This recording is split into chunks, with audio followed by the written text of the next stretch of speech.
lexicon of insult in music and Weird Al seriously. So without further ado, I give you Lily Hirsch.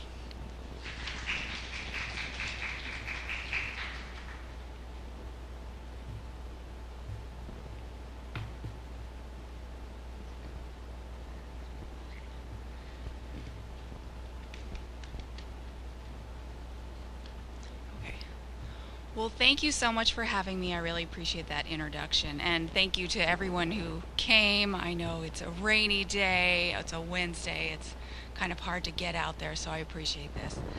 I'm thrilled to present a bit about my new book, Can't Stop the Grrrls. Here it is.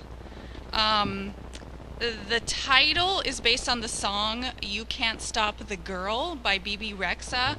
But the 3 R's, a lot of people notice the 3 R's in Girls are a nod to the song Girls with the 3 R's by Lizzo, but also the Riot Girl movement. If anyone doesn't know what that is, that's a movement tied to the early 1990s with links to the punk scenes in DC and Olympia, Washington. It was for many a kind of punk rock feminism, and it has an added growl, that's the 3 R's, to replace perceived passivity in the word girl.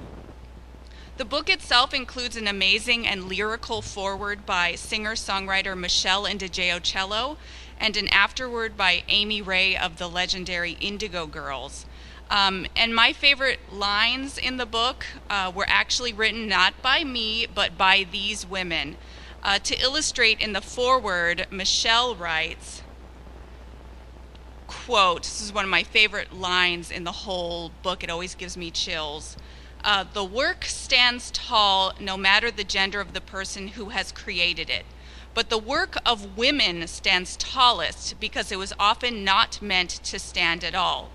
My belief is that we must create it, record it, promote it, perform it for ourselves, of ourselves, and they will come.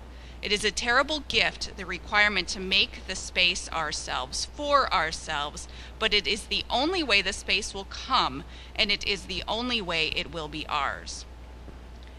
My goal in writing this book was to examine how toxic labeling happens over and over again in the music industry and media, and how it affects female musicians and audiences more generally.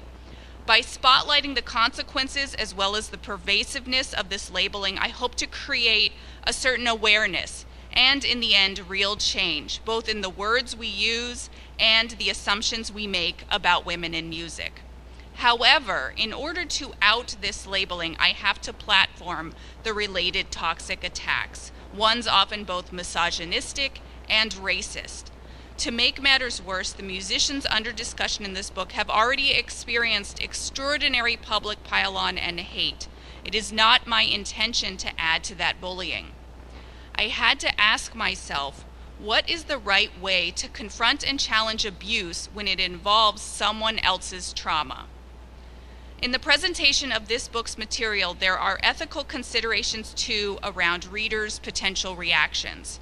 I cannot presume to know how this book will affect individual readers. What triggers one person may not trigger another. Another question, then, what is the best way to combat past injustice without offending or inadvertently traumatizing or re-traumatizing readers? I don't have answers to all these questions. I do, however, want to note these issues openly and upfront. And I want to promise you that I was aware of each concern in every part of the writing process. I hope my objective is clear throughout. This book is not meant as entertainment, but the start or continuation of significant reevaluation and ultimately revolution in the language we use to frame women and their achievements in music. With that out of the way, I thought I'd mainly read some from my introduction with a few contextual additions from some of the other chapters. On January 21st, 2022, singer Ari Lennox announced she was done with the music industry. She wanted to be dropped from her label. After a disgusting interview on the Podcast and Chill show, she needed to be free.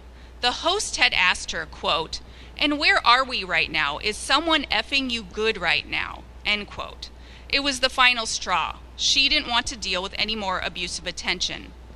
On Twitter, she explained her decision, insisting that anyone who was judging her for her decision, quote, wouldn't last a day as a signed artist, end quote. Just over 2 months later, the rapper Doja Cat similarly announced her retirement after a frustrating experience performing in South America, with fans upset about her performance and her no-show for pictures. She posted, quote, I'm a effing fool for ever thinking I was made for this, end quote. In light of the media's radical history of treating musicians in toxic ways, many people would struggle as signed artists, as Lennox insisted, possibly opting for an early out or at least a brief hiatus, as was the case here.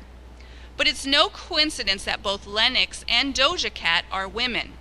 Let's be clear, the toxic treatment of musicians isn't the same for all genders, and women are clearly pushed and exploited in ways that other artists aren't. Sadly, it's taken me a while to recognize this truth. In 2004, I remember watching the Super Bowl and somehow missing the scandalous reveal of Janet Jackson's breast. But I couldn't avoid the aftermath as a confusing narrative emerged. She had supposedly done this on purpose. She was oversexed and scandalous, some said, and it didn't matter that Justin Timberlake had wrongly ripped her clothing. She alone was to blame.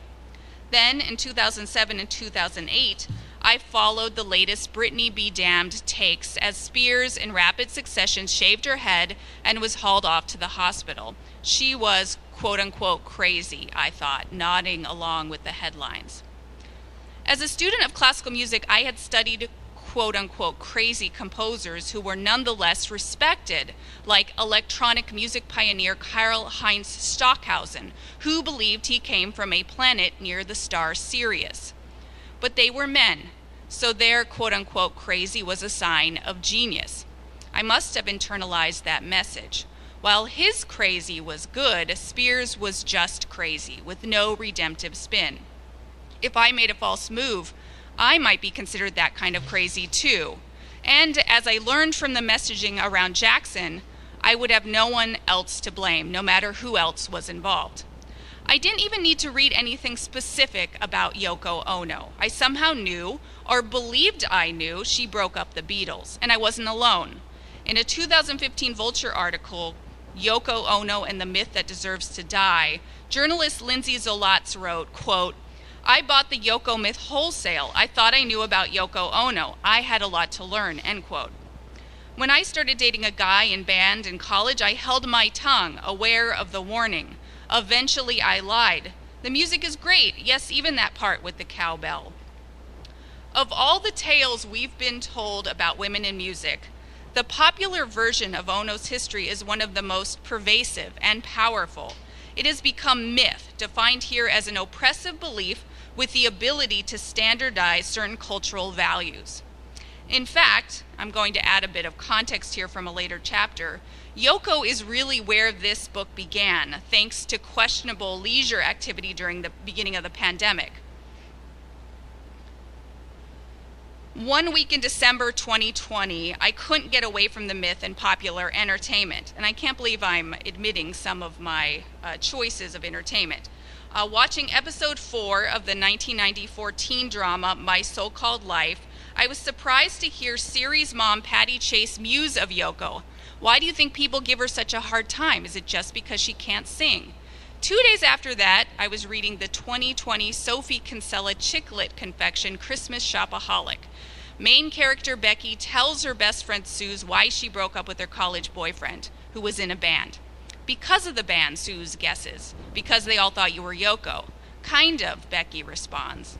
In the 2017 Netflix special Oh Hello on Broadway, which I watched a month later, Yoko even made an appearance of sorts as a raccoon, coming between two friends, Gil Faison and George St. Geeglin, played by Nick Kroll and John Mulaney. Here is also a little video compilation of some other popular examples, although this is not all of them by any stretch of the imagination.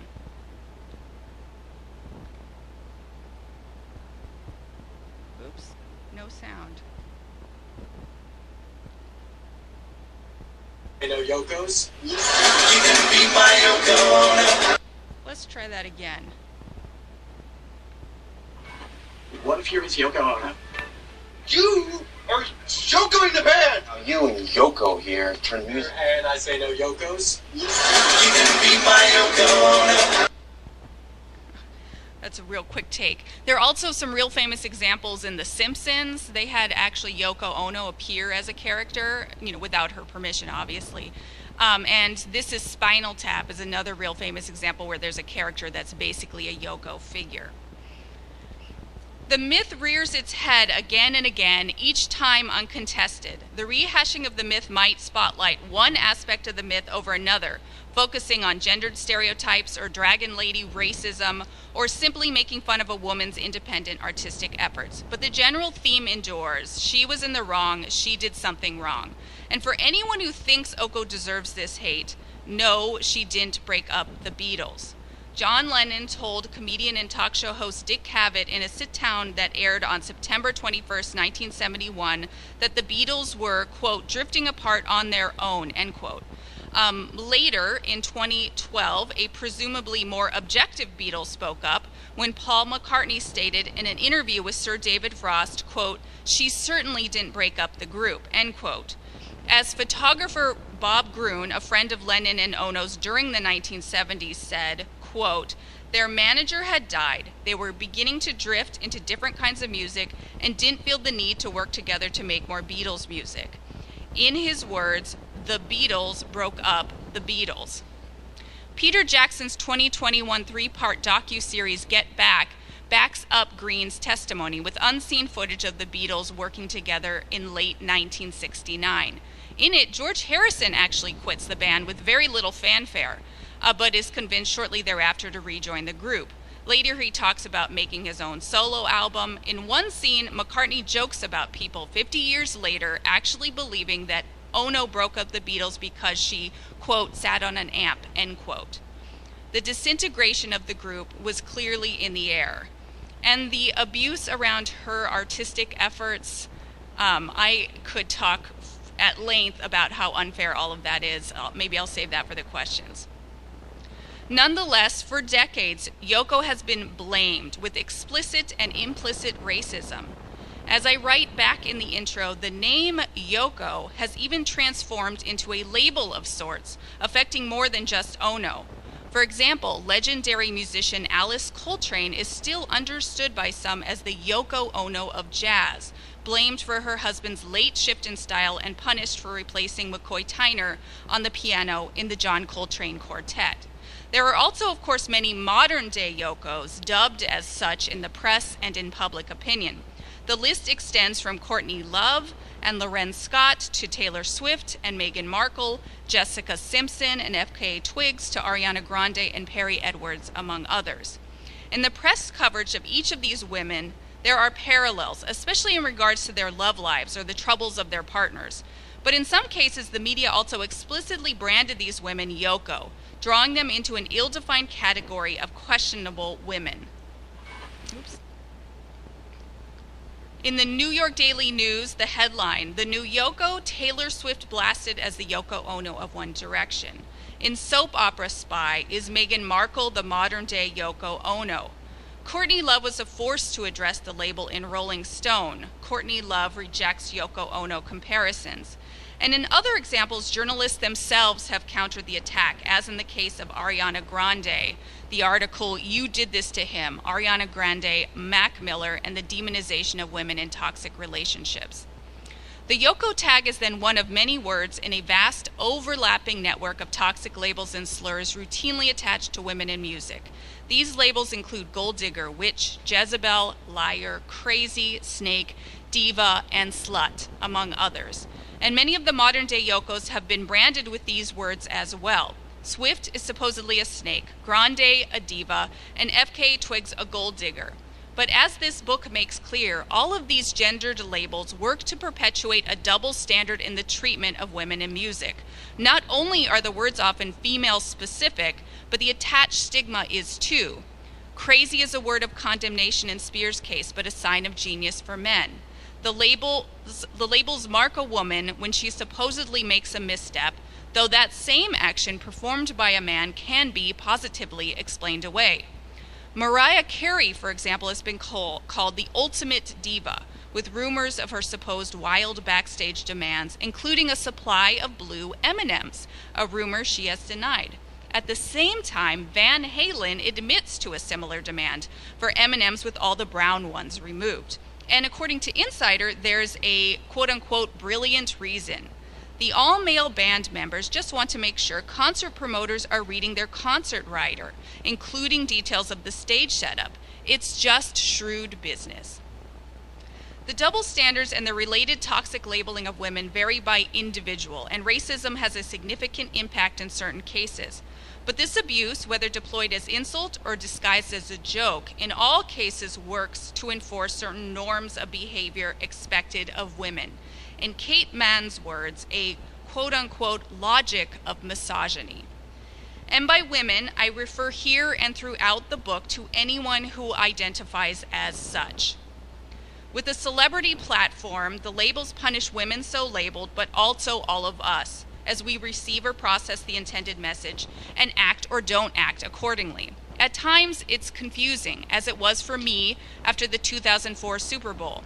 At other times, it's worse, when a person needs help but is afraid to reach out because she doesn't want to be labeled crazy. Then it's dangerous or even deadly. In these ways, the labeling plays a role in a collective gaslighting, mobilizing gender-based stereotypes against victims to erode their realities. We question what we thought we knew or understood as well as what we desperately need. The popular expression, "sticks and stones may break your bones, but words can never hurt you," is then wildly wrong. Words can hurt us, and the wounds are everywhere, both for the women specifically targeted as well as everyone else. To understand this treatment and its effects, we have to go back to the beginning and on a biblical scale, with Eve, Adam's early scapegoat. While evolving in the details of its application, or even the labels themselves, the blaming and shaming of women is clearly far from new. But this example also highlights a significant ingredient in the labeling of women, a woman's relationship to another person. In some ways, it then makes a twisted kind of sense that music has become a hotbed of gendered put-downs. After all, music making is relational in nature, with people working together, negotiating sound, and interacting with each other as they do so. The creation of music also requires the support of other people, often family members or partners. All of these people are potential fodder for twisted myths, invented stories, and toxic labels. Still, romantic relationships with men seem to feature significantly in the toxic labeling of women. Obviously, other types of romantic relationships existed and exist, but they haven't always received the same attention for a variety of reasons around cultural conditioning and prejudice. In some cases, musicians and their handlers have also actively sought to hide same-sex couplings, as in the career of Whitney Houston or the promotion of the all-female band Fanny. This attention to men has helped twist the telling of women's history since the beginning, with double standards that certainly don't match the reality of relational possibilities or gender fluidity. Despite the flawed setup, the messaging and repercussions have been all too real, both seen and unseen, but always somehow experienced or felt by someone. During the Romantic era, it was the relationship between the composer Gustav Mahler and his legendary wife Alma, which became the basis for Yoko-adjacent labeling. Alma supported the much older Gustav while suppressing her own career as a composer at his request. But she was terribly unhappy living for and through him, and eventually had an affair. With their marriage in trouble, Gustav finally helped her publish some of her music. After Gustav's death, she married other high-profile artists, including architect Walter Gropius and writer Franz Werfel. As a woman in music, she stood out. Her reward? In her biography, author Oliver Hilmes calls her the Malevolent Muse. And not just anywhere, in the title, Malevolent Muse, The Life of Alma Mahler. Alma may not have been perfect, but men in music, like the notoriously difficult Ludwig van Beethoven, or even the anti-Semitic Richard Wagner, have never been treated comparably in the writing of classical music's history. Another early point of comparison is French novelist Georges Sand, a woman who dispensed with the norms of her day and had a love affair with romantic composer Frédéric Chopin. He promptly died after their breakup. In the book Chopin's Funeral, Benita Eisler records accusations that she, in part, caused his death. Mahler biographer Henry Louis de Lagrange made comparable claims, blaming Gustav's death on Alma. Did her affair, quote, hasten his death, end quote. With a pattern coming into focus, I wonder now, were women connected to male artists supposed to support their men quietly without complaint and out of the spotlight? Like J.S. Bach's wife, Anna Magdalena, who it seems actually wrote some of his music, though you certainly wouldn't have heard that from her. And if they didn't, were they then punished, censored, and maligned? The notion of the male musical genius plays a role here. The figure is expected to work alone, a solitary creature suffering for his art. How do we even talk about the women who certainly helped this quote-unquote genius, whether transcribing his music, actually writing the music, or simply preparing his meals? Is there room for anyone else, or does the ideal of genius and our commitment to that ideal erase the truth? Here the notion of the lone genius also collides with Western values around success. Achievement measured by tangible results, art, music, writing, what Alan Henry called in 2019 glamour work, rather than less tangible work, including cooking and cleaning. How do we define the achievements, the worth of any woman who supports a man or a family, making it possible for others to shine in a more established and visible sense? Where's the book chronicling the women who fed famous artists or tidied up after well-known writers? And is there room here for discussion of the female geniuses who certainly existed too? Another clear issue is the nature of fandom. Romantic pianist and composer Franz Liszt was one of the earliest star musicians to capture the hearts of women in droves, driving them to overheated distraction. The Beatles were, of course, a group similarly pursued, with their every move chronicled, summed up in a new term, Beatlemania. In Larger Than Life, A History of Boy Bands, Maria Sherman connects the screaming throngs of female Beatles fans to the times. Their underwear-throwing, red-in-the-face, teary-eyed hollers for John, Paul, George, and Ringo were an extension of the 1960s sexual revolution, a real rebellion of gendered oppression, end quote. But this positive investment had its costs. Audiences took ownership of their favorite musicians and still do. Any girlfriend or romantic partner could be seen as an unwelcome reality check, threatening the fantasy of some imagined amatory connection. As Sherman writes, addressing the love lives of the members of the boy band One Direction, quote, "It's high time the girlfriends of yore get the respect they deserve for making it out alive," end quote. With this in mind, the rule, once written into contracts in K-pop, the South Korean K-pop or South Korean pop music phenomenon, is that members can't date. The rule is draconian, but it has a sound basis in marketability, eliminating fan upset or distracting personal drama. In the New York Times article, "We're Dating, K-pop Stars Declare," music critic Kim Zaka maintained, quote, "Since the business worked based on the fantasy of the fan having a pseudo-relationship with the idol dating in real life breaks the business model," end quote. In addition to these partnership problems, the mistreatment of women in pop music has firm foundations in a long history of discounting and even punishing women in music, whether they're connected to a man or not. Early operatic singers were thought to be dangerous, less than ideally feminine, and loose morally. Composition has likewise been viewed as at odds with perceived feminine virtue. And publishing music or playing it publicly only made matters worse. While playing an instrument was part of good breeding in private spaces, women who dared to take the stage as instrumentalists were not always tolerated during the 18th and 19th century. The problem was apparently contagious. Jean-Jacques Rousseau claims that watching these women perform could have an effeminizing effect. Quote, "Unable to turn themselves into men, women turn us into women," end quote. As public musicians, women apparently threatened men. That thinking echoes in a 1971 New York Times headline, "Fanny, a 4-girl rock group, poses a challenge to male ego." In popular music, negative attitudes towards women who made music publicly melded with notions that women were not commercially viable.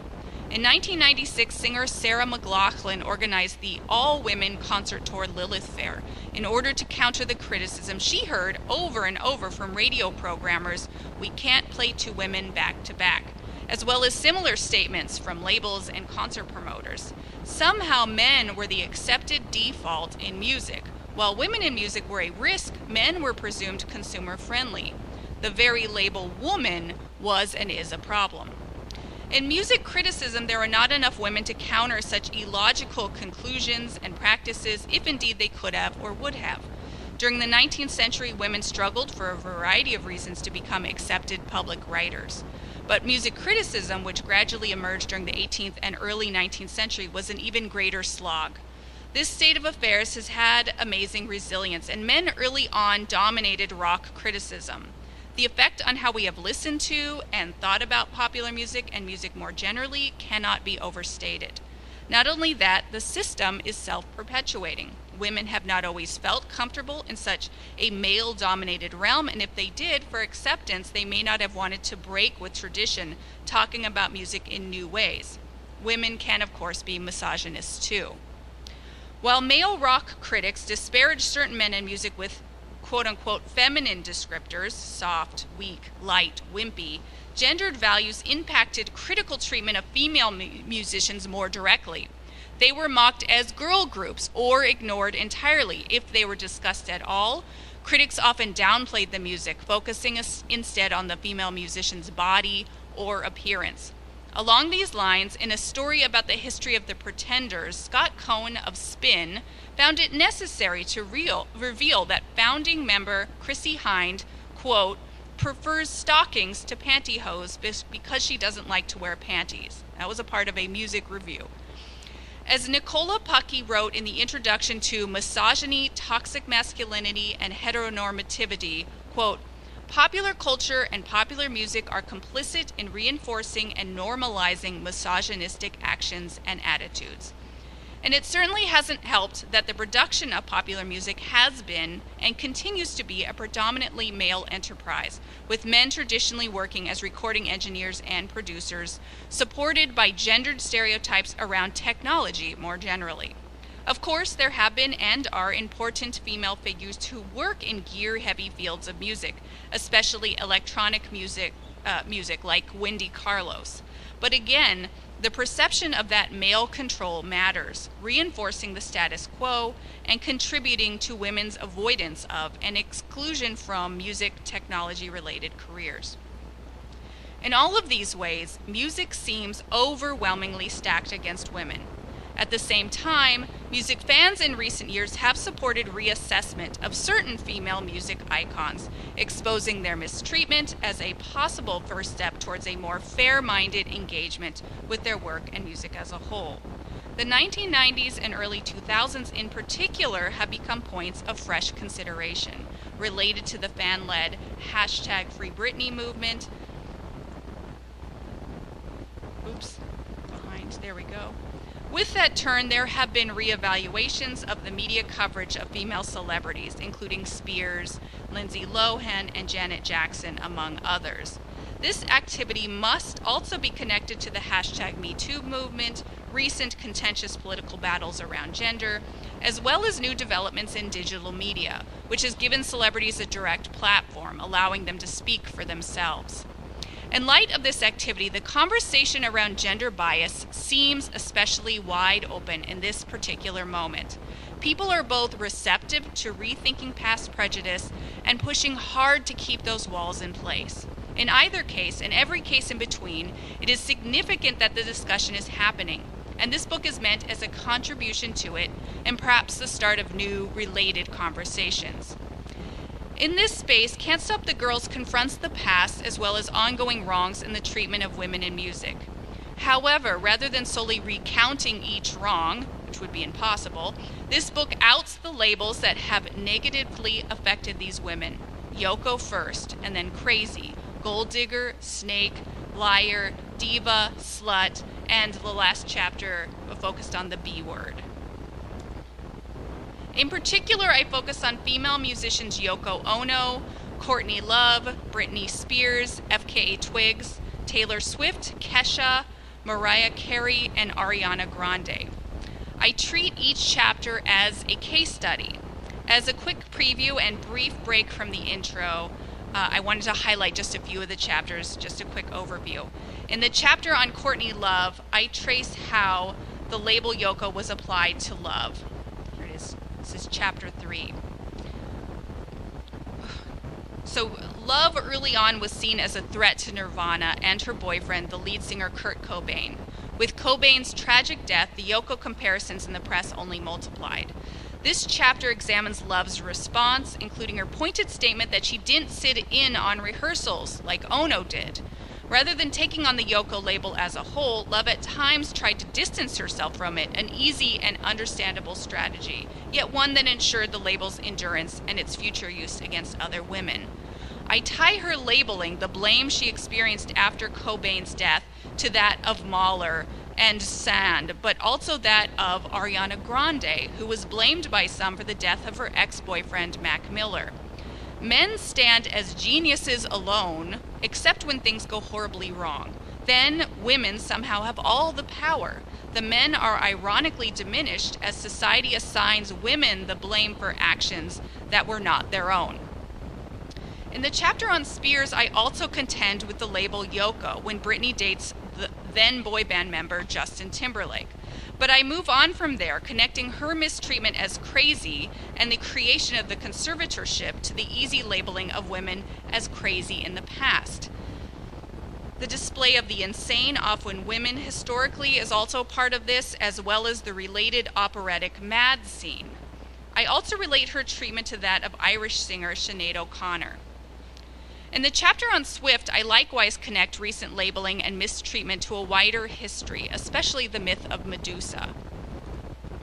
In Swift's reception history and dealings with Kanye West, she was labeled a snake, which she then appropriated in her 2018 Reputation tour, calling out the abuse and fighting back as she often did. But her story is in some ways an example of Kate Mann's Catch-22 on loop. As she writes, any highlighting of misogyny is liable to give rise to more of it. Indeed, when Swift has fought back, she is often attacked for fighting back, for strategizing or manipulating, something both Madonna and Beyonce and a lot of powerful women have dealt with. And again, it's all terribly double-sided. Beyonce's reputation for manipulation came in part from her refusal to allow professional photographers unlimited access. When Kendrick Lamar did something similar in 2018, The Guardian described it as a quote-unquote stand.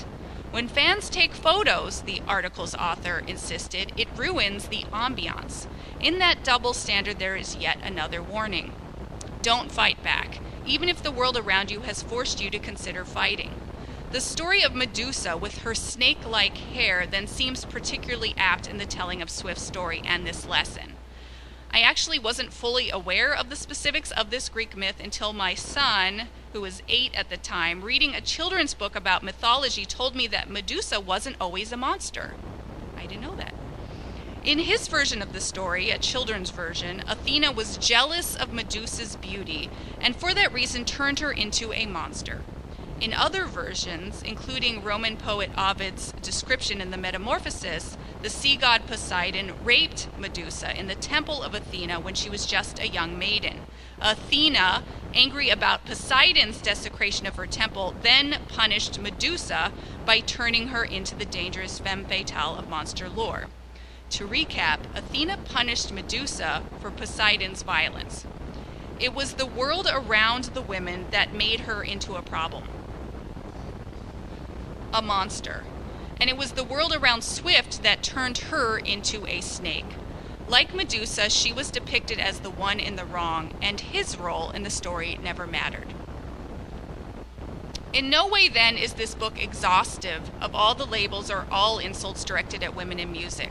As I write in a return to the intro, for that I would need the late composer and conductor Nicholas Sloninsky to update and refocus his wonderful 1953 Encyclopedia of Insult, his lexicon of musical invective. Instead, this book presents particular attacks as high-profile examples we all know, or at least thought we knew. With that shared history in its various versions, I target a fundamental aspect of misogyny's power: language. After all, the words in these examples condition our view of the world, the ways we behave within it, and the ways others treat us. Those words also help classify, often in terms of who has power and who doesn't. And those words can become action too, as they did for Courtney Love, Britney Spears, and Kesha in particular, sometimes with serious legal ramifications. The impact of words in these ways may be amplified by celebrity. Words around stars, accessed in print, online media, or televised, have built-in amplification, built-in weight. Even something as seemingly trivial and light as celebrity gossip can affect how we view ourselves and those around us. The toxic labeling of female pop icons then has serious repercussions for all of us. Are these labels a general warning or threat, telling other women to stand back, stand aside, or stand accused? Throughout this book, I will point out how toxic labels insidiously and subtly direct what women in music can and cannot do, while limiting our general definitions of success and achievement, especially for women. The wider lessons impact women, but also the very notion of woman, a category always in flux. As Judith Butler famously argued in Gender Trouble, gender is performative. I hope with awareness of these labels and their operation, this book can offer a path forward. After all, as Amanda Montell makes clear in the book Word Slut, it's not language itself that is misogynistic, it's how we use language that's the problem. This book also exposes certain patterns, the way words are consistently deployed to support beliefs and standards that tear down women in music, while conditioning us to accept this cycle as the norm. Those patterns are hugely frustrating, but at the same time, they can be a source of power. Witnesses can discount the testimony of one woman, but there is strength in numbers, the stories of so many women when they repeat in basic contour and language. Every time I write once more or again, which happens a lot in this book, I reinforce those patterns and those stories. At times in writing this book, I felt like a sort of mad detective drawing lines between victims in order to uncover the criminal, only the lines were labels connecting women in music over and over. Hopefully the criminal, the double standards and toxic attention, will be undeniable by the end of the book. A recognition of these patterns can help change the thinking behind these words, thinking rooted in misogyny, and then we can choose to do better, representing and helping create the world in which we want to live through language. If enough of us make that move, honesty and equality can become the new norm. As Lizzo told People in 2022, what I'm doing is stepping into my confidence and my power to create my own beauty standard, and one day that will just be the standard. Modeling the right use of words can help, both in writing and in song. Singers have and are doing this, giving us anthems of change. And there's related hope in the musical resistance of new generations, like the teen and preteen girls in the Los Angeles-based punk band, the Linda Lindas. This group gave us the powerful 2021 viral hit, Racist, Sexist Boy, written in direct response to band member Mila's real-life experience dealing with a racist boy at her school. Performing in the LA Public Library for AAPI Heritage Month, they let their anger loose, singing, quote, "You have racist, sexist joys, but we rebuild what you destroy," end quote. Several women in music are also working to target the music industry itself. In 2018, Alicia Keys announced the establishment of the initiative She Is the Music. The nonprofit is dedicated to increasing the number of women working in music, songwriters, engineers, producers, artists, and industry professionals. Fundamental to its mission are recent statistics around the place of women in these areas of music, with women representing only 2.6% of producers and engineers credited with top songs in 2019. With awareness of the efforts of these extraordinary women in music, there can be real revolution in how we see women in music in the past and present and how we see ourselves. And with that, women will be able to do and be even more. After all, women have already achieved so much in music, often through undeniable talent, work ethic, and creative subversion. What could they do if the world around them supported their efforts completely? What could they do if they weren't held back by language? That's my talk. Are there any questions?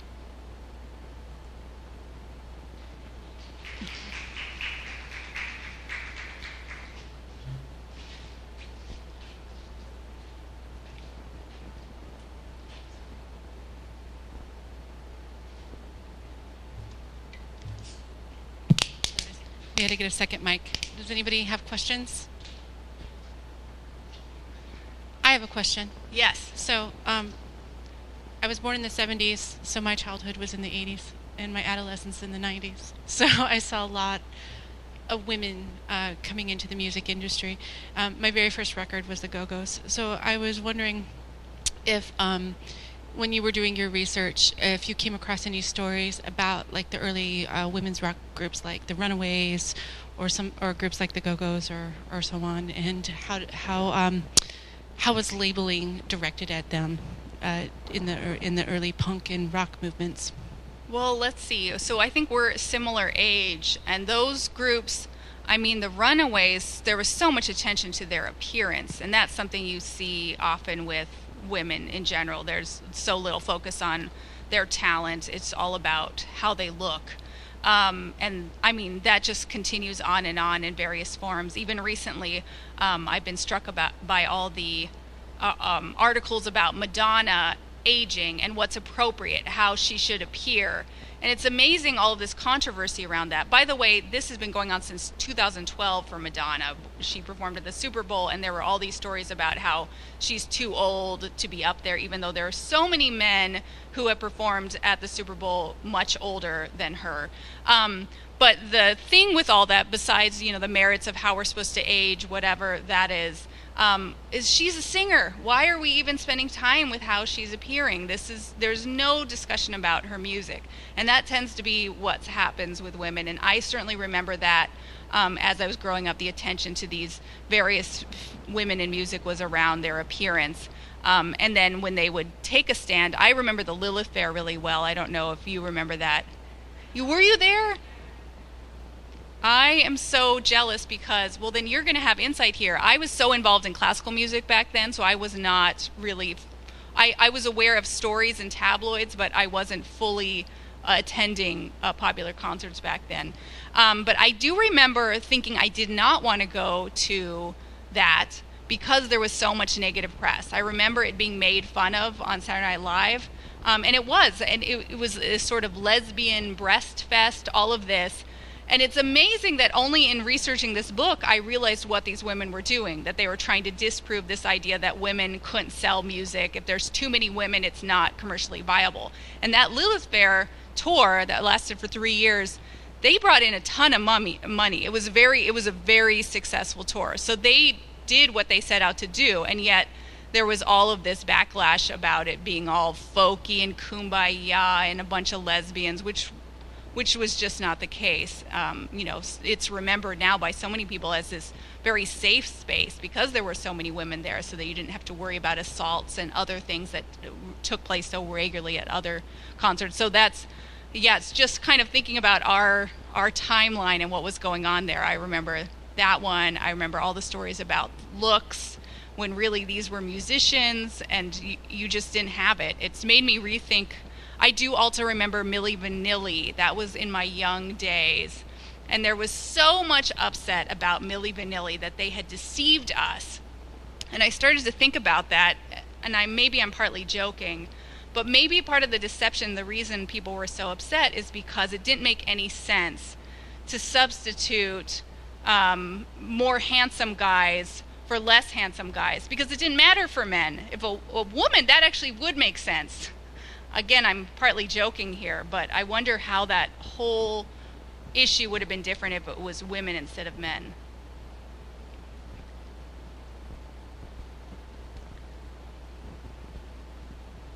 Hi.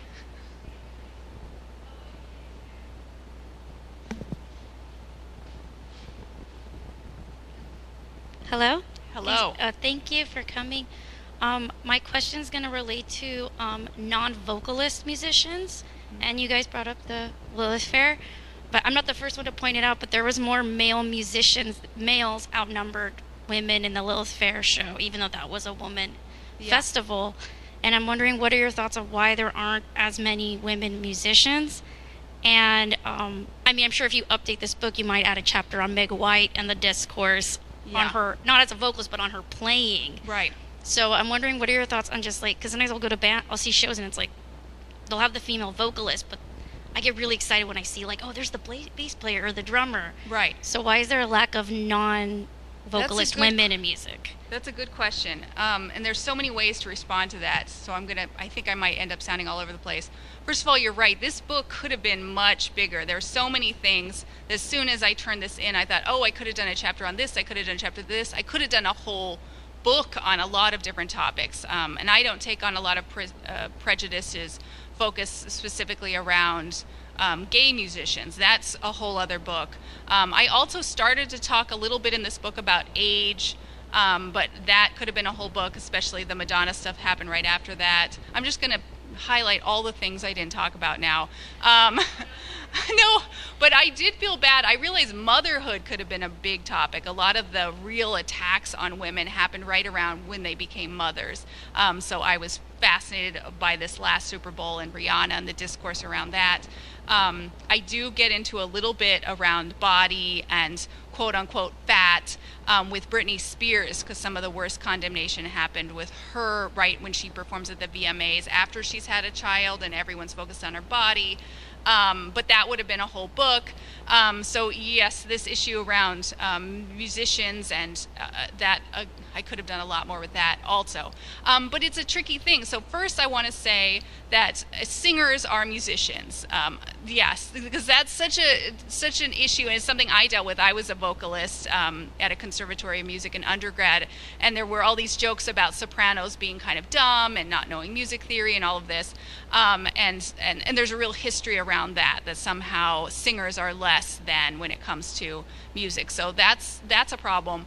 I do think the system is somewhat self-perpetuating when it comes to instrumentalists in bands. There's this idea again around the visual where you want to see a woman up front and she can be pretty, and we'll just put her up with a singer. So there are bands in the past that have done that, where a woman just ends up front, but then the men are going to play everything else. So you've got that, and you also have this, I think the sort of instruments women pick up, again, going back to jokes around instruments, some of that is self-perpetuating. These ideas of what instrumentalists are like drummers in a lot of musician jokes are supposed to be dumb. Does that affect who then becomes percussionists? I wonder. And there are these ideas that certain instruments are more feminine, like a flute. Women play the flute. This is just something in our society where we've got this baggage around association with instruments. So bass players, that's somehow this manly thing, and that affects who then gets into it. It's just an association, and I think people aren't even conscious of their decisions when they pick an instrument. My kids recently picked instruments, and I was so curious in seeing which instruments they went for, because you have this baggage, this kind of unspoken dialogue around what instrument is appropriate for you based on your gender. And that's, all in society, association. It's nothing intrinsic in the instrument. But I do think that affects who becomes drummers, who becomes a bass player, for example, and it's very interesting. Courtney Love is someone who would get really mad about women in bands who couldn't play an instrument. She thought this is just reinforcing the whole idea that women aren't real musicians. And she's like, if you're going to be in a rock band, you need to know how to play the guitar. And I get her point, but on the other side, also there is a musicianship in being a singer. So it's kind of a double-sided take there. Those are my varied thoughts on your very good question.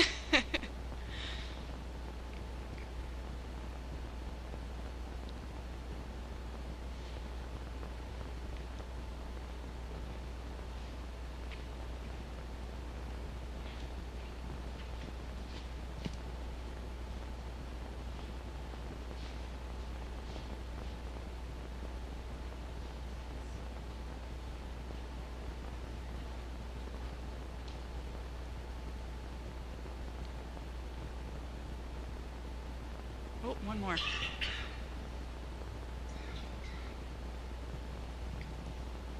Hello? Hello. So my question is more to clarify, because I was born in 1999, so I don't know who Yoko Ono is really. Oh, wow. like- I'm amazed you got away from her somehow. Well, I mean, I've seen her in pop culture, but I never really thought about it. I just thought like, okay, it's just some character from pop culture. I don't know. So I was wondering, where did the myth that she broke up the Beatles even start?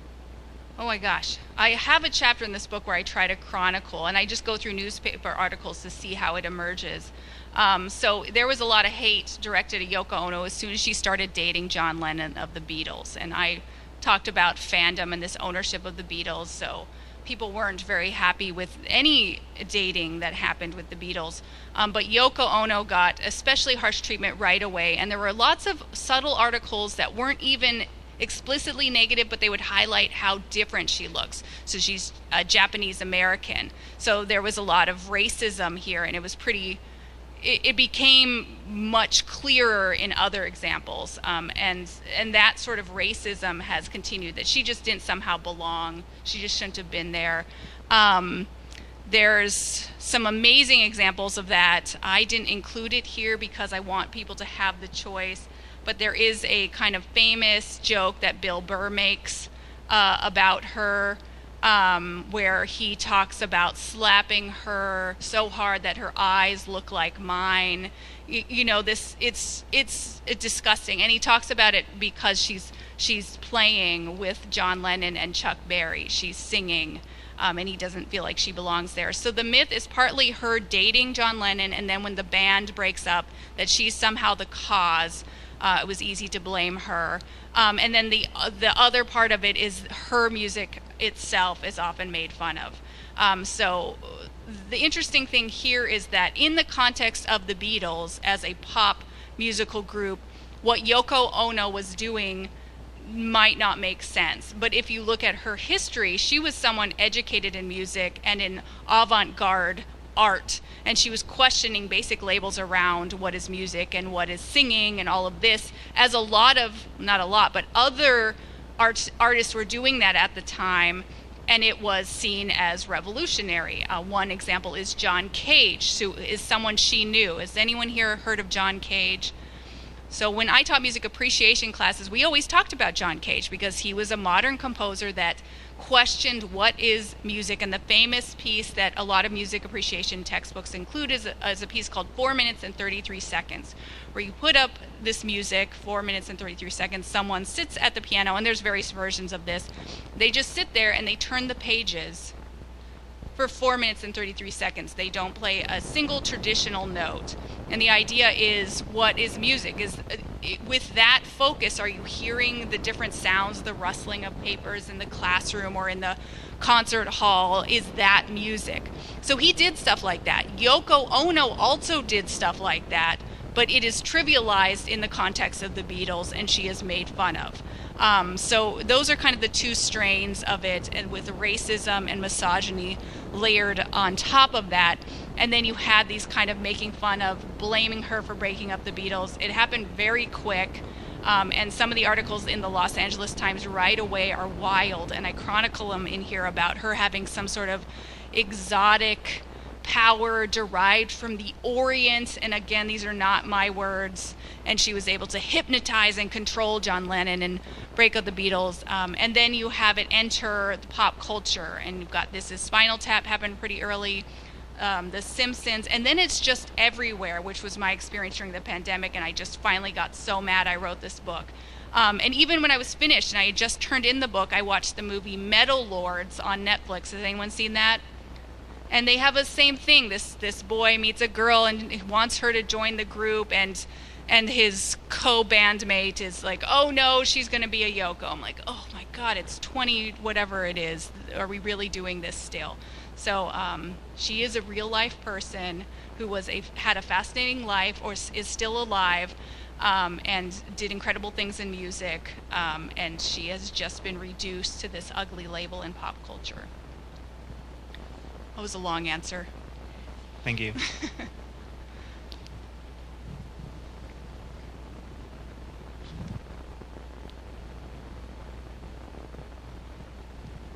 So I grew up in the 60s, and there were a number of strong women performers there. I was not a person that looked at anything that was in the news about them, but Joni Mitchell and Judy Collins and Joan Baez, was the same thing happening to them, or were they in that revolution hippie thing that caused changes to happen? It's interesting. I didn't focus in particular on them. It seems like whenever you delve into the reception of women, you're going to find some toxic story. It's just everywhere. The extent that it happened to Yoko Ono is unique, and I think she had those overlapping factors. The extreme fandom around the Beatles. She was Japanese American, so you've got the racism compounding the misogyny. So all of these factors kind of made this perfect storm of ugliness in her reception. So the others, these more blonde ladies, didn't have the same experience, but there was still amazing ugliness. Marianne Faithfull is someone I do mention as a contrasting figure because she was around this same time. She was a musician herself. She started dating Mick Jagger of the Rolling Stones, and she experienced some pretty incredible abuse, and there's one particular myth that grew out of that. Apparently, the police busted up a Rolling Stones party that she was at. They were looking for drug use, and she had just taken a walk or a shower and was wrapped in some sort of fur rug when the police came and busted up this party. But the story very quickly that came out of this is much wilder and more depraved than that, so much so that I don't think I can say it right here and not get in trouble. And it's amazing how this story grew at a time when there wasn't social media. It involved sexual activity and a Mars bar. This is a real story that exists in pop culture. So Marianne Faithfull experienced some of this, and she has talked later on about how it sucked being, she used harsher language than that, being a quote-unquote muse. She was considered a muse, which is another label that women get saddled with, the muse, when she was an artist herself. She's an interesting figure also because later on she criticizes Miley Cyrus for what she's wearing, kind of this, when I'm talking about the label slut.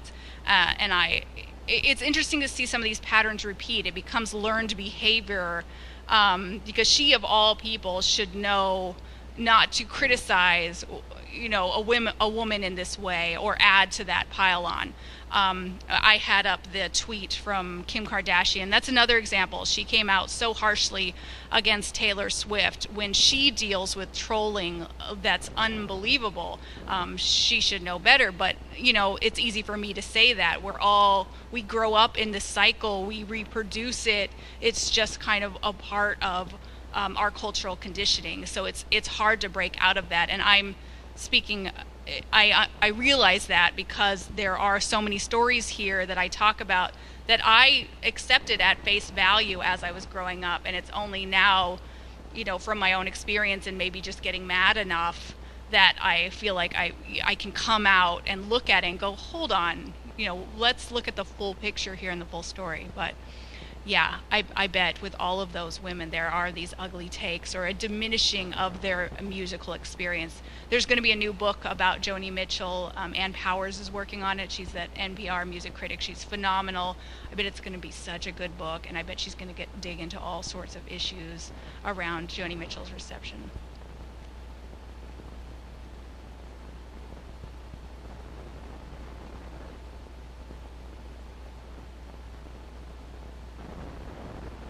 Well, thank you again for coming, especially on this rainy day and an angry topic. I was going to bring cookies to reward anyone who came, and then it was actually my husband that pointed out I was buying into these same sort of labels that I'm not enough, I need to provide cookies. So I didn't, but now I kind of want a cookie, so. Thank you.